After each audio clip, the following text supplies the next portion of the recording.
Hello.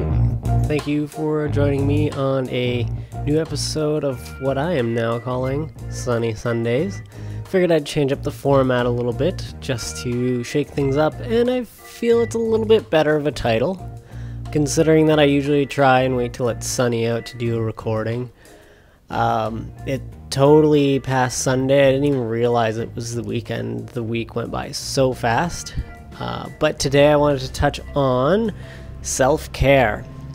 Now, self-care is something I feel that a lot of us just neglect, more so than we even realize. We tend to take care of other people, put other people's needs first, which is, it's not bad to help other people, but it's super important to make sure you're taken care of first before you can help others. The way I kind of look at it is, if you're not at 100% yourself, how can you give 100% to other people?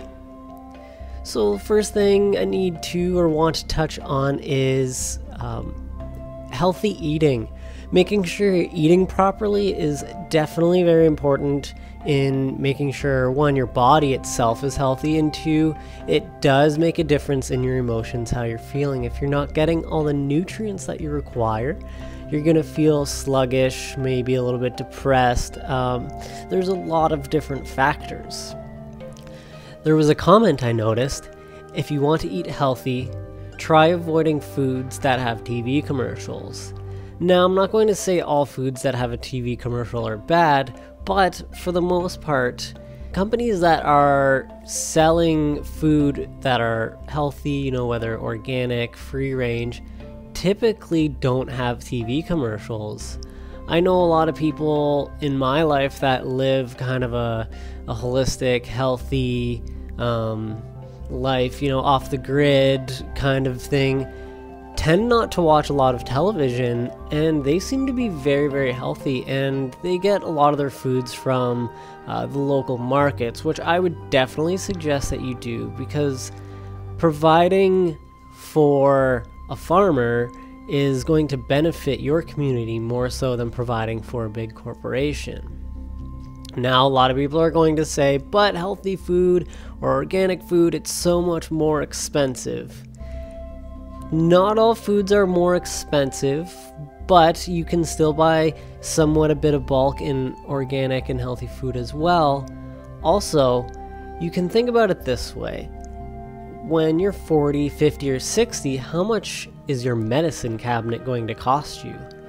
How much is paying a little bit extra now versus paying a lot extra later for medicines? I know a lot of people who have avoided a lot of the, large grocery store foods most of their life, and they don't really use any medications at all. And I know a lot of people that do purchase a lot of foods from supermarkets that have an abundance of medication. I'm not saying they're both always related, but I've personally seen a huge contrast in the two. As well as, if you're going to go to the store and pay for a $5 or $7 coffee, depending on where you live, every time you buy a coffee that's that much, that's money you're taking away from healthy food that you can purchase at the grocery store. So check your budgeting, see what you can do to fix that. Now, there's so much I can touch on food. I'm not going to get into it. It could get a little bit boring. I could just drone on and on. Another thing I want to touch on is meditation. Now, a lot of people see meditation as something where you sit still for, 10, 20 minutes to an hour, but that's not what meditation is. It comes in many different forms. There's the mindful meditation where you do sit down, you listen to your breath, you try and relax. There is that, and it's very difficult, especially for people who've never done it before. A lot of things race through your head, and that's very common, and there's nothing wrong with that. One suggestion I heard time and time again is, if you don't have 10 minutes for meditation, then you should be meditating for 20. Now, what that's saying is, if you're not able to make 10 minutes in your day for yourself, then you need to make 20 minutes, because there's obviously something that you're doing not to take care of yourself. 10 minutes before bed, or 10 minutes when you wake up in the morning, 10 minutes during your lunch break. There's always time to take 10 minutes in a 24-hour day to take care of yourself, check on your mental health, and make sure that you're okay. Meditation can also consist of when you're washing your hands, feeling all the bubbles on your hands and the lathering and how nice it is. Or walking outside bare feet, feeling the grass in your feet. Genuinely being in the moment, kind of like what I talked about during the Living Lucid episode I had. Be in the moment and kind of feel, be appreciative, realize your senses, see what's going on. That is a form of meditation. And if you can spend at least 10 minutes doing that a day, your mental health will be increased exponentially. I promise you that. So just pay attention and do it on the daily, because your mental health will, in the end, make a difference how much you can help other people. Because I know there's so many people that put so much on the line to help others, and they exhaust themselves and they're just burnt out, and they say they don't have time to take care of themselves. They have to help other people. But like I said, if you're not taking care of yourself and you're not at 100%, how can you give your 100% to other people? You are going to be lacking in energy or health, or you may not make the best decisions because you're so burnt out. Sometimes you just have to take time for yourself. Be a good selfish, where you're not harming others, you're taking care of yourself. Having a nice meal by yourself, that's totally okay. It's not weird. You don't have to go out to a restaurant with somebody. You can go by yourself. Enjoy it. Go on a date with yourself. Learn about you. Learn to love you and yourself before you can love other people. You ultimately spend the most time with yourself, so you need to learn to appreciate yourself. Lots of yourselves in there, but it's important. You are key. You're number one.